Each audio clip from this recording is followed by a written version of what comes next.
Good morning, welcome to morning edition. నేను లక్ష్మి. ముందుగా headlines చూద్దాం.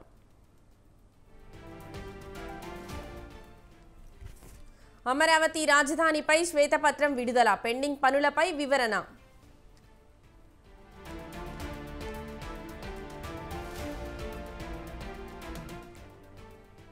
నేడు ఢిల్లీకి సీఎం రేవంత్ రెడ్డి, కేబినెట్ విస్తరణపై అధిష్టానంతో చర్చ.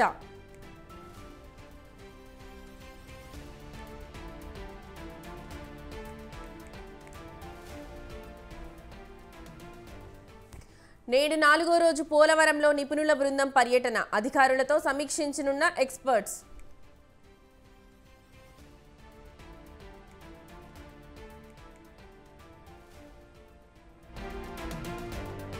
రెండు 213 మంది ఖైదీలకు తెలంగాణ ప్రభుత్వం క్షమాభిక్ష, ఇవాళ జైళ్ల నుంచి విడుదల.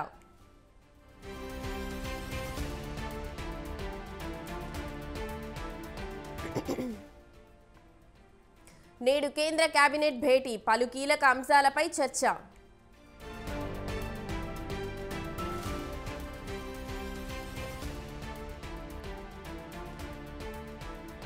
పరారీలో హత్రాస్ తొక్కిసలాట కారకుడు, భోలే బాబా కోసం పోలీసుల గాలింపు.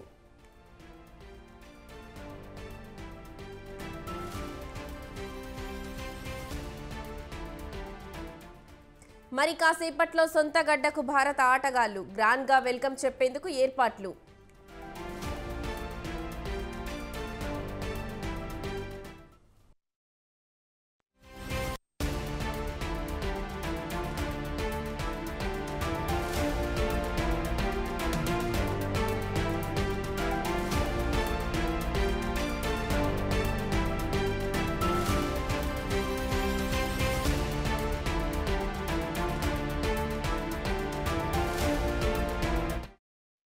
ఏపీ సీఎం చంద్రబాబు నాయుడు ఇవాళ ఢిల్లీ పర్యటనకు వెళ్తున్నారు. కూటమి ప్రభుత్వం అధికారంలోకి వచ్చాక ముఖ్యమంత్రి హోదాలో తొలిసారి హస్తినా పర్యటనకు వెళ్తున్నారు. ఈ పర్యటనలో ప్రధాని నరేంద్ర మోదీతో పాటు కేంద్ర ఆర్థిక మంత్రి నిర్మలా సీతారామన్ను కలిసే ఛాన్స్ ఉంది. రాష్ట్ర అభివృద్ధిపై ప్రధానంగా చర్చించే అవకాశం ఉంది. అలాగే మరికొందరు కేంద్ర మంత్రులతో కూడా ఏపీ సీఎం భేటీ అయ్యే అవకాశం ఉంది. అందుబాటులో ఉన్న కేంద్ర మంత్రులతో సమావేశమై రాష్ట్రానికి అవసరమైన నిధుల విషయంలో వారితో చర్చిస్తారని సమాచారం.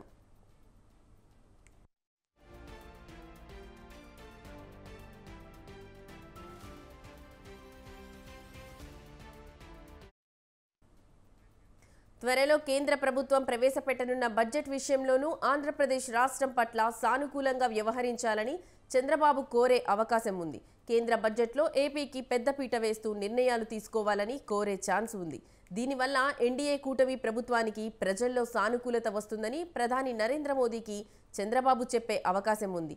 కేంద్రం ఈసారి బడ్జెట్లో పోలవరం, అమరావతికి సంబంధించి ప్రత్యేకంగా నిధులు కేటాయించాలని చంద్రబాబు కోరనున్నారని సమాచారం.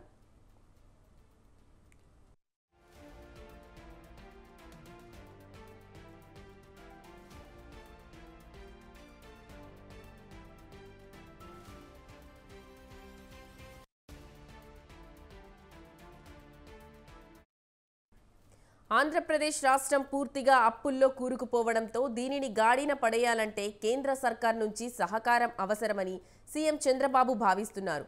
ఈ నేపథ్యంలో కేంద్రంలోని మోదీ సర్కార్ నుంచి నిధులను తెచ్చుకోవడమే కాకుండా రాష్ట్రానికి రావాల్సిన ప్రాజెక్టులపై కూడా ప్రధానంగా చర్చించనున్నట్లు సమాచారం. ముఖ్యంగా రాజధాని అమరావతి, పోలవరం ప్రాజెక్టు నిర్మాణంలో కేంద్ర ప్రభుత్వ సాయాన్ని కోరనున్నట్లు తెలుస్తోంది. ఈ 5 ఏళ్లలో 2 ప్రాజెక్టులు పూర్తయ్యేందుకు అవసరమైన ప్రణాళికలను రూపొందిస్తున్నారు. దానికి కావాల్సిన నిధులను సీఎం చంద్రబాబు కేంద్ర ప్రభుత్వాన్ని కోరనున్నట్లు సమాచారం.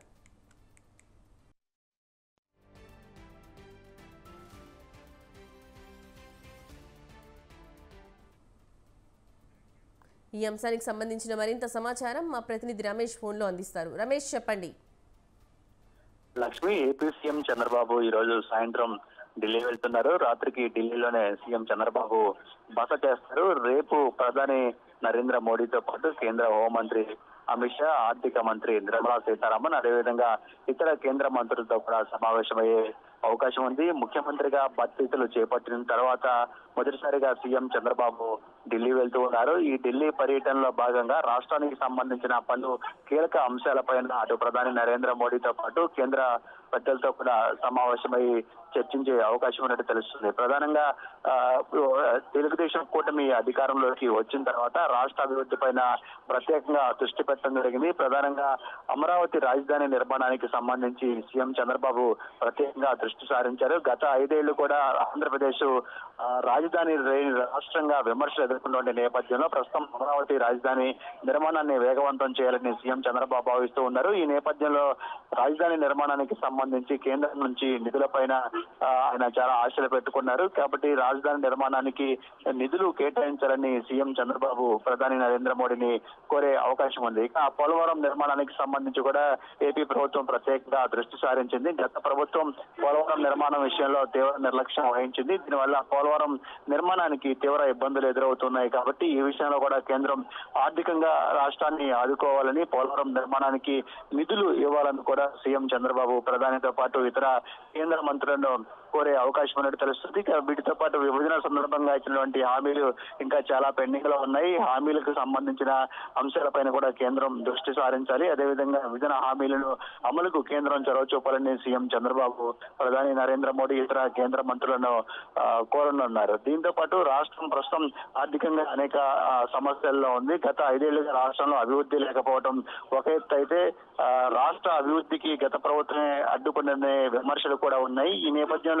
రాష్ట్రాన్ని ఆర్థికంగా గాడిలో పెట్టేందుకు పూర్తిగా కేంద్రం సహకరించాల్సి ఉంటుంది. కాబట్టి ఈ విషయంలో కూడా కేంద్రం సానుకూలంగా స్పందించాలని ప్రధాని నరేంద్ర మోడీని సీఎం చంద్రబాబు కోరనున్నారు. ఇక మరొకటి, కేంద్రం త్వరలోనే బడ్జెట్ ను ప్రవేశపెట్టబోతుంది, పూర్తి స్థాయి బడ్జెట్ ను.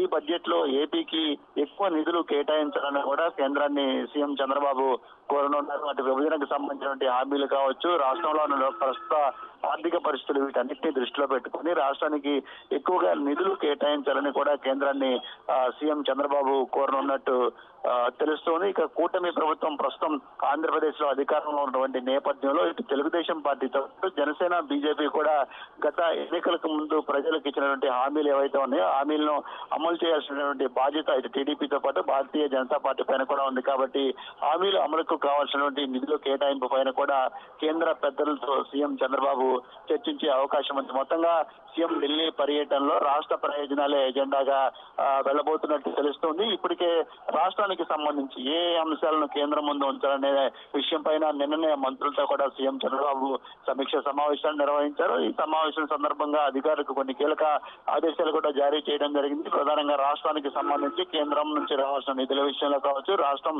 కేంద్రం నుంచి ఎలాంటి సాయాన్ని కోరుతుందనే అన్ని అంశాలను కూడా పూర్తిగా సమాచారం ఇవ్వాలని ఆదేశించారు. పూర్తి సమాచారంతో సీఎం చంద్రబాబు ఈ రోజు ఢిల్లీ వెళ్తున్నారు. రేపు కేంద్ర పెద్దలతో సమావేశం అవుతారు. Lakshmi. Right Ramesh, thank you.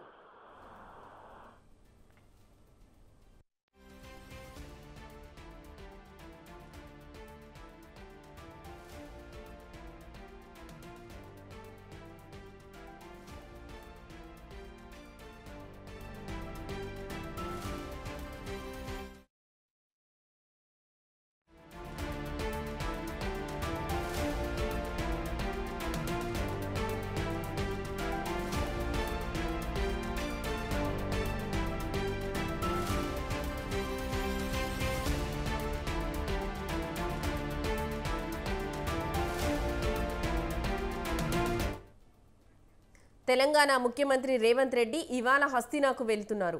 మంత్రివర్గ విస్తరణ, టీపీసీసీకి కొత్త చీఫ్ నియామకంపై ఏఐసీసీ అధ్యక్షుడు మల్లికార్జున ఖర్గే అగ్రనేత రాహుల్ గాంధీతో చర్చించేందుకే సీఎం ఢిల్లీకి వెళ్తున్నట్లు కాంగ్రెస్ వర్గాలు తెలిపాయి. అధిష్టానం పిలుపు మేరకు ఢిల్లీకి CM Revanth Reddy, deputy CM Mallu బట్టి విక్రమార్క పయనం కానున్నట్లు సమాచారం. ఇవాళ సాయంత్రానికి కేబినెట్ విస్తరణపై క్లారిటీ వచ్చే ఛాన్స్ ఉంటుందని తెలుస్తోంది.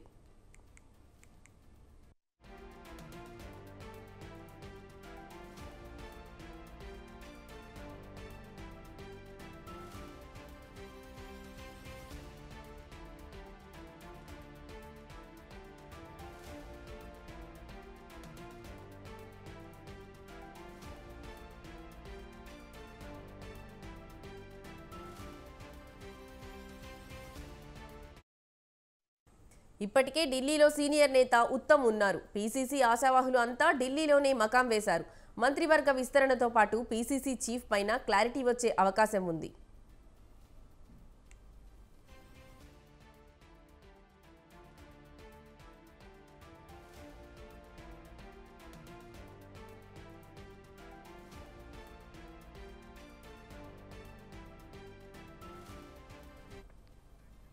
మంత్రుల శాఖల్లో మార్పులు చేర్పులు ఉంటాయని దామోదర రాజ నరసింహ చెప్పడం చర్చనీయాంశంగా మారింది.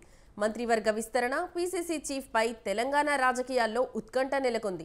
రాష్ట్ర మంత్రివర్గ విస్తరణ వ్యవహారం కొలిక్కి వచ్చినట్లు తెలుస్తోంది. ఈ నెల 5 నుంచి ఆషాఢ మాసం ప్రారంభం కానున్న నేపథ్యంలో కేబినెట్లో కొత్తగా ఎవరెవరికి చోటు కల్పించాలనే విషయంలో కాంగ్రెస్ అధిష్టానం ఈలోపే నిర్ణయం తీసుకుంటుందనే ప్రచారం జరుగుతోంది. కొత్త మంత్రుల ప్రమాణ స్వీకారం కూడా 5వ తేదీలోపే జరుగుతుందని ప్రచారం జరుగుతుంది.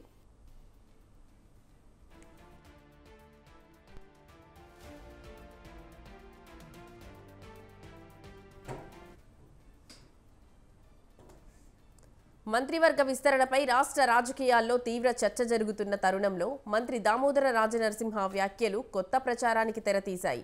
మంత్రి సీతక్కకు హోంమంత్రి పదవి ఇచ్చే అవకాశం ఉందన్న వ్యాఖ్యలు ఆసక్తికరంగా మారాయి. ఎమ్మెల్యేలు రాజగోపాల్ రెడ్డి, దానం నాగేంద్రలకు మంత్రివర్గంలో చోటు దక్కుతుందని ప్రచారం జరుగుతుంది. నిజామాబాద్ జిల్లాకు చెందిన ఒకరికి మంత్రి పదవి దక్కే అవకాశం ఉందని తెలుస్తోంది. దీనికి సంబంధించిన మరింత సమాచారం మా ప్రతినిధి రాజు ఫోన్లో అందిస్తారు. రాజు, చెప్పండి. రైట్ లక్ష్మి, అటు తెలంగాణ రాష్ట్ర ప్రభుత్వం కేబినెట్ విస్తరించేందుకు కసరత్తు చేస్తా ఉంది. అందులో భాగంగానే ఇవాళ సీఎం రేవంత్ రెడ్డి అలాగే బట్టి విక్రమార్క కూడా ఢిల్లీ వెళ్లనున్నారు. అధిష్టాన పెద్దలతో మరోసారి చర్చించిన అనంతరం కేబినెట్ విస్తీర్ణం మీద నిర్ణయం తీసుకొని ఉన్నారు. అయితే ఏ సామాజిక వర్గానికి కేబినెట్ లో చోటు దక్కుతుంది అనేటటువంటి ఉత్కంఠ అయితే కొనసాగుతా ఉంది. మొదటి నుంచి అటు ముద్రాజ్ సామాజిక వర్గం తెలంగాణలో బలమైన సామాజిక వర్గంగా ఉంది. పార్లమెంట్ ఎన్నికల సమయంలో కూడా సీఎం రేవంత్ రెడ్డి బహిరంగంగానే ఎన్నికల ప్రచారంలో ముద్రాజ్ సామాజిక వర్గానికి చెందినటువంటి నేతకు కేబినెట్ లోకి తీసుకుంటామనేటటువంటి ప్రకటన చేశారు. వీటితో పాటుగానే ఇప్పుడు కేబినెట్ లో కొనసాగుతున్నటువంటి 11 మంది మంత్రులలో కొంతమంది శాఖలు కూడా మార్పులు చేర్పులు జరిగేటటువంటి అవకాశం ఉందని కూడా స్పష్టమవుతా ఉంది. వీటితో పాటుగానే కొత్తగా పూర్తి స్థాయిలో కేబినెట్ భర్తీ చేస్తున్నా లేదంటే పాక్షికంగా భర్తీ చేసి 1-2 కేబినెట్ పోస్టులు కూడా పెండింగ్ లో పెట్టేటటువంటి అవకాశం అయితే కనిపిస్తా ఉంది. ఎందుకంటే రానున్న రోజుల్లో ఎటువంటి అవసరాలు పడతాయో తెలియదు. ఇతర పార్టీల నుంచి కాంగ్రెస్ లో చేరేటటువంటి నాయకులకు కూడా హామీలు ఇచ్చే అవకాశం ఉంటుంది. కాబట్టి 1 నుంచి 2 పెండింగ్ లో పెట్టేయాలనేటటువంటి యోచనలో సీఎం రేవంత్ రెడ్డి ఉన్నారు. అయితే ఇవాళ ఢిల్లీ వెళ్ళనున్నటువంటి సీఎం రేవంత్ రెడ్డి, బట్టి విక్రమార్క అలాగే ఇప్పటికే ఢిల్లీలో ఉన్నటువంటి ఉత్తమ్ కుమార్ రెడ్డి కూడా అధిష్టాన పెద్దలతో మరోసారి సంప్రదింపులు చేసిన అనంతరం ఒక నిర్ణయానికి వచ్చేటటువంటి అవకాశం అయితే కనిపిస్తా ఉంది. ఒకవైపు కేబినెట్ విస్తరణ అడుగులు వేగంగా పడతా ఉన్నాయి. అయితే ఆషాఢ మాసం ఆరంభానికంటే ముందుగానే కేబినెట్ ను విస్తరించాలనేటటువంటి యోచనలో అటు అధిష్టానం ఇటు రాష్ట్ర పెద్దలు ఉన్న నేపథ్యంలో అయితే ఇటీవల రాజ్భవన్ లో గవర్నర్ ను కలిసినటువంటి సీఎం రేవంత్ రెడ్డి త్వరలోనే మంత్రివర్గ విస్తరణ ఉంటుందనేటటువంటి అంశానికి సంబంధించి కూడా చర్చించినట్లయితే సమాచారం అంతా ఉంది. వెనువెంటనే కూడా అన్ని అనుకున్నట్లయితే అధిష్టానం కూడా గ్రీన్ సిగ్నల్ ఇచ్చినట్లయితే వెనువెంటనే సీఎం రేవంత్ రెడ్డి, బట్టి విక్రమార్క కూడా ఢిల్లీలో ఉండగానే ఒక ప్రకటన వెలువడేటటువంటి అవకాశం ఉంటుంది. వారు వెనువెంటనే హైదరాబాద్ కు చేరుకొని అనంతరం కేబినెట్ లో ఎంపికైనటువంటి నూతన సభ్యులు ఎవరైతే ఉంటారో వారిని గవర్నర్ రాధాకృష్ణన్ రాజ్భవన్ వేదికగా ప్రమాణ స్వీకారం చేయించేటటువంటి అవకాశం అయితే ఉంటుంది. ఇది కూడా ఓవరాల్ గా ఆషాఢ మాసం కొంత తెలంగాణకు సెంటిమెంట్ గా ఉంటుంది. తెలంగాణలోని సాంప్రదాయాలకు కూడా ఆషాఢ మాసం సెంటిమెంట్ గా ఉంటుంది. కాబట్టి ఆ లోపే ఈ యొక్క మంత్రివర్గం విస్తీర్ణ ఉండేటటువంటి అవకాశం అయితే కనిపిస్తా ఉంది. ఇకపోతే పిసిసి నియామకానికి సంబంధించి కూడా ఆశావాహులు ఢిల్లీలోనే మకాం వేసుకొని వారు చేసేటటువంటి సకల ప్రయత్నాలు కూడా ఆ పీఠం దక్కించుకోవడానికి చేస్తున్నటువంటి పరిస్థితి అయితే ఉంది. ఇప్పటికే సామాజిక రాజకీయ బేరీజులు వేసుకొని ఏ వర్గాలకు ఇస్తే బాగుంటుంది, వారు పార్టీకి ఎటువంటి లాయలిస్టులుగా ఉన్నారు, పార్టీకి ఏ విధమైనటువంటి సేవలు అందించారు, ఇటీవల జరిగినటువంటి పార్లమెంటు అసెంబ్లీ ఎన్నికల్లో వారు చేసినటువంటి కృషి ఏంటి అనేది కూడా డిసైడ్ చేసి దాన్ని బేరీజు వేసుకొని మాత్రమే ఈ యొక్క పిసిసి చీఫ్ కట్టబెట్టేటటువంటి అవకాశం అయితే కనిపిస్తూ ఉంది. ఓవరాల్ గా నేతల కంటే ముందుగా అటు సామాజిక సమీకరణలను దృష్టిలో పెట్టుకొని మాత్రమే ఈ యొక్క పిసిసి నియామకం జరిగేటటువంటి అవకాశం అయితే కనిపిస్తా ఉంది. ఆ అనంతరం ఏ సామాజిక వర్గాన్ని కేటాయించాలని నిర్ణయించిన అనంతరమే ఏ నేతకి ఇవ్వాలనేది కూడా డిసైడ్ చేయనున్నారు. Lakshmi. Right Raju, thank you.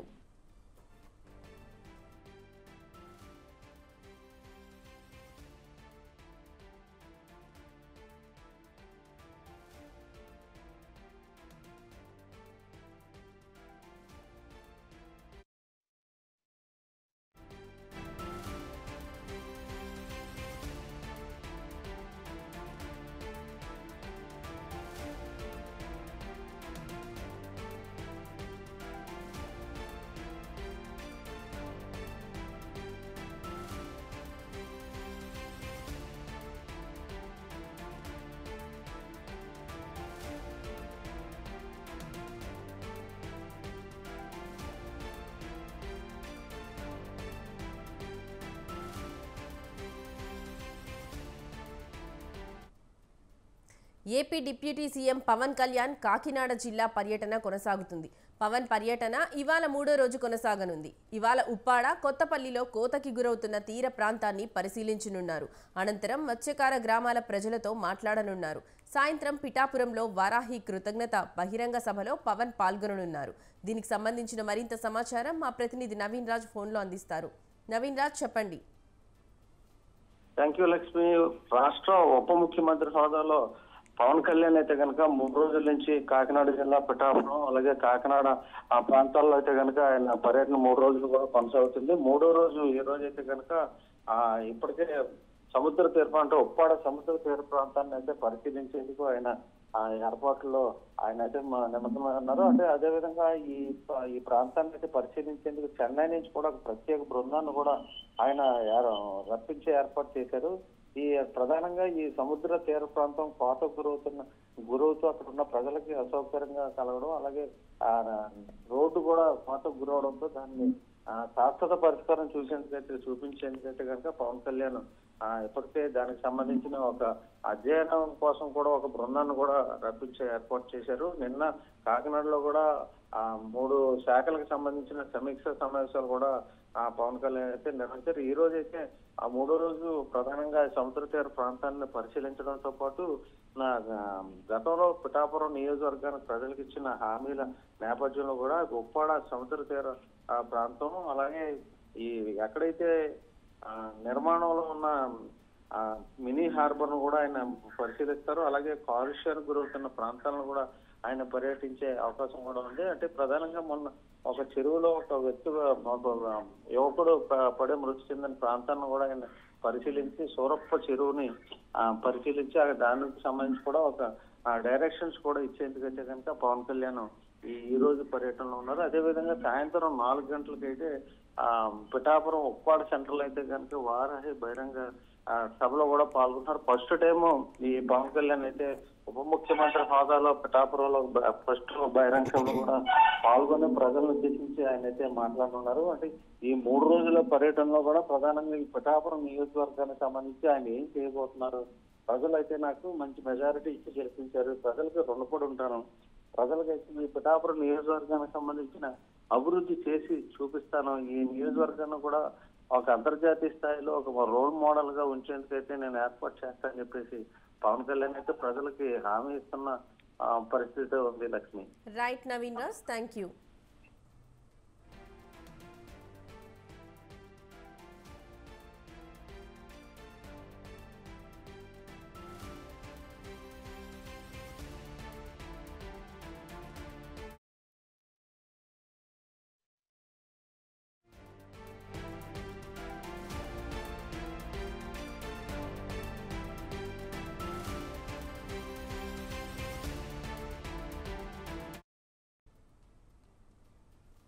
అమరావతిపై కూటమి ప్రభుత్వం పూర్తి స్థాయిలో దృష్టి సారించింది. నేడు అమరావతిపై ఏపీ సర్కార్ శ్వేతపత్రం విడుదల చేయనుంది.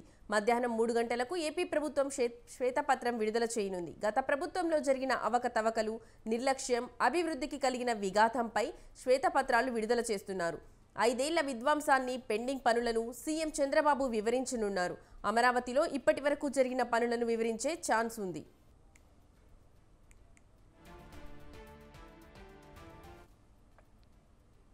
ఏపీలో కూటమి ప్రభుత్వం ఏర్పడ్డాక ఇప్పటికే రాజధాని అమరావతి ప్రాంతంలో సీఎం చంద్రబాబు పర్యటించి రాజధానికి శంకుస్థాపన చేసిన ప్రాంతాన్ని సందర్శించారు.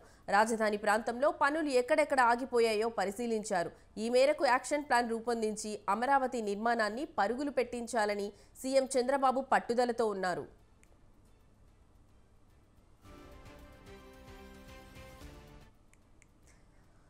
ఇందులో భాగంగా క్యాపిటల్ రీజనల్ డెవలప్మెంట్ అథారిటీకి కొత్త కమిషనర్ను నియమించింది ప్రభుత్వం. రాజధాని పనుల విషయంలో వేగం పెంచాలని అధికారులకు ఆదేశాలు జారీ చేసింది. రాజధాని అమరావతి ప్రాంతంలో నిర్మిస్తున్న ప్రభుత్వ భవనాల కాంప్లెక్స్లను నోటిఫై చేస్తూ ప్రభుత్వం గెజిట్ జారీ చేసింది.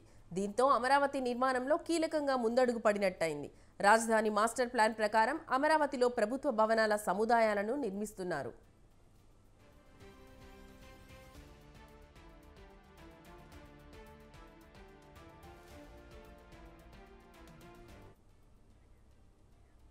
ముఖ్యమంత్రి సహాయ నిధి దరఖాస్తులను ఇక నుంచి ఆన్లైన్లో స్వీకరించనున్నారు. సీఎంఆర్ఎఫ్ నిధులు పక్కదారి పట్టకుండా పారదర్శకతతో నిర్వహించాలని ముఖ్యమంత్రి రేవంత్ రెడ్డి ఇచ్చిన ఆదేశాల మేరకు ఈ నిర్ణయం తీసుకున్నారు. ఇందుకోసం సెంటర్ ఫర్ గుడ్ గవర్నెన్స్ ఆధ్వర్యంలో వెబ్సైట్ను రూపొందించారు. సచివాలయంలో సీఎం రేవంత్ రెడ్డి ఈ వెబ్సైట్ను ప్రారంభించారు. గత ప్రభుత్వ హయాంలో సీఎంఆర్ఎఫ్ నిధులు పక్కదారి పెట్టిన నేపథ్యంలో ఈ విధానాన్ని రూపొందించారు. ఇక ముందు ముఖ్యమంత్రి సహాయ నిధి దరఖాస్తులను ఈ వెబ్సైట్లో అప్లోడ్ చేయాల్సి ఉంటుంది.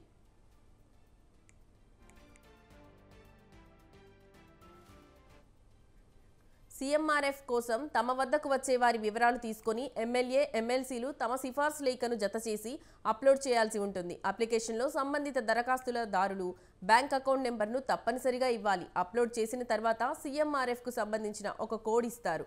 ఆ కోడ్ ఆధారంగా ఒరిజినల్ మెడికల్ బిల్లులను సచివాలయంలో అందజేయాల్సి ఉంటుంది. ఆన్లైన్ ద్వారా అప్లికేషన్ను సంబంధిత ఆసుపత్రులకు పంపించి నిర్ధారించుకుంటారు. అన్ని వివరాలు సరిగ్గా ఉంటే సీఎంఆర్ఎఫ్ అప్లికేషన్ను ఆమోదించి చెక్ను సిద్ధం చేస్తారు. చెక్ పైన తప్పనిసరిగా దరఖాస్తుదారుడి అకౌంట్ నెంబర్ను ముద్రిస్తారు. దీనివల్ల చెక్ పక్కదారి పట్టే అవకాశం ఉండదు. ఆ తర్వాత ప్రజాప్రతినిధులు చెక్లను స్వయంగా దరఖాస్తుదారులకు అందజేస్తారు. ఈ నెల 15 తర్వాత సీఎంఆర్ఎఫ్ దరఖాస్తులను ఆన్లైన్ ద్వారా మాత్రమే స్వీకరిస్తారు.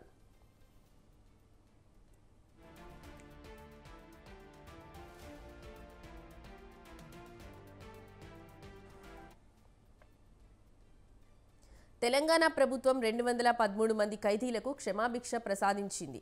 దీర్ఘకాలంగా జైల్లో మగ్గుతున్న తమ కుటుంబ సభ్యులను విడుదల చేయాలంటూ ఖైదీల కుటుంబ సభ్యులు ముఖ్యమంత్రి రేవంత్ రెడ్డికి ప్రజా పరిపాలనలో దరఖాస్తులు అందజేశారు. స్పందించిన ముఖ్యమంత్రి రేవంత్ రెడ్డి కేంద్ర రాష్ట్ర ప్రభుత్వాల మార్గదర్శకాల ఆధారంగా ఖైదీల ముందస్తు విడుదలకు ఉన్న అవకాశాలను పరిశీలించి ఆదేశించారు.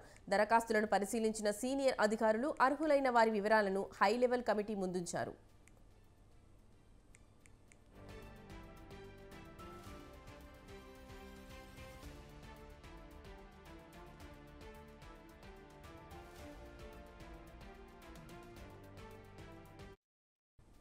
హై లెవెల్ కమిటీ విడుదలకు అర్హులైన ఖైదీల జాబితాను కేబినెట్ ముందు ఉంచింది.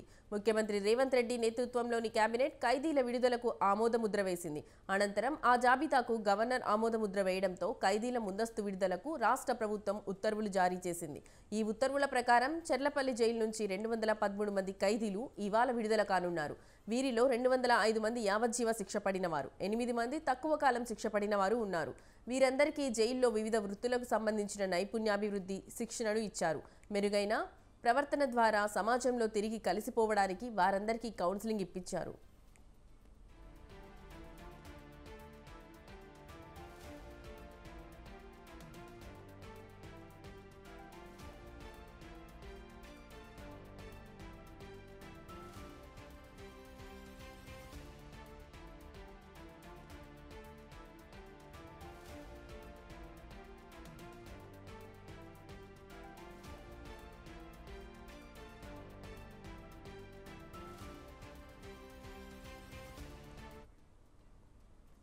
తెలంగాణలోని పలు జిల్లాల్లో నేడు వర్షాలు కురిసే ఛాన్స్ ఉందని వాతావరణ శాఖ తెలిపింది.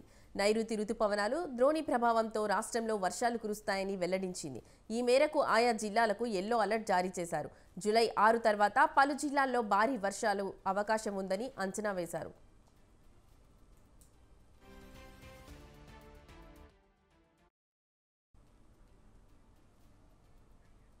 ఇప్పటికే విత్తనాలు విత్తిన రైతులు వాన కోసం ఎదురు చూస్తున్నారు. తెలంగాణలోని పలు జిల్లాల్లో వర్షాలు కురుస్తాయని వాతావరణ శాఖ తెలిపింది. రాష్ట్ర వ్యాప్తంగా ఉపరితల గాలులు వీస్తున్నాయని, వీటి ప్రభావంతో నేటి నుంచి 5 రోజుల పాటు తేలికపాటి నుంచి ఓ మోస్తారు వర్షాలు కురిసే ఛాన్స్ ఉన్నట్లు హైదరాబాద్ వాతావరణ కేంద్రం అధికారులు తెలిపారు.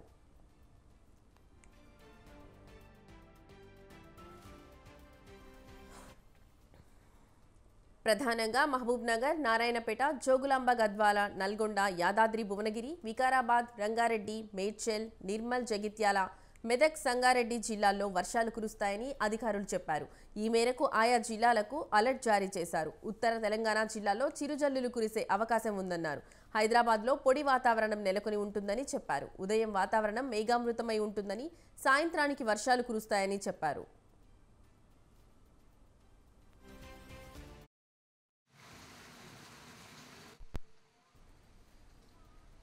పెద్దపల్లి జిల్లా ముత్తారం మండలంలో మానేరు వాగుపై నిర్మాణంలో ఉన్న బ్రిడ్జి కుప్పకూలింది. ఓడేడు, జయశంకర్, భూపాలపల్లి జిల్లాను కలుపుతూ టేకుమట్ల మండలం గర్మిళ్లపల్లి గ్రామాల మధ్య మానేరు వాగుపై బ్రిడ్జి నిర్మిస్తున్నారు. రాత్రి వచ్చిన గాలివానకు పెద్ద శబ్దం అవుతూ ఒక్కసారిగా కుప్పకూలడంతో స్థానికులు భయాందోళనకు గురయ్యారు. గడ్డళ్లు కూలిన సమయంలో వంతెనకు సమీపంలో ఎవరూ లేకపోవడంతో ప్రాణనష్టం తప్పింది. గతంలోనూ గాలివాన బీభత్సానికి 3 గడ్డళ్లు నేలకూలాయి. చీఫ్ ఇంజనీర్ మెహన్ నాయక్ మానేరు వంతెనను సందర్శించి గడ్డర్ల కింద ఏర్పాటు చేసిన చెక్కలను గతంలో తొలగించాలని సంబంధిత కాంట్రాక్టర్ సూచనలు చేశారు. నాణ్యత లోపించిన గడ్డర్లను తొలగించాలని అధికారులు ఆదేశించినప్పటికీ కాంట్రాక్టర్ నిర్లక్ష్యం కారణంగా మళ్లీ గడ్డర్లు నేలకూలాయి.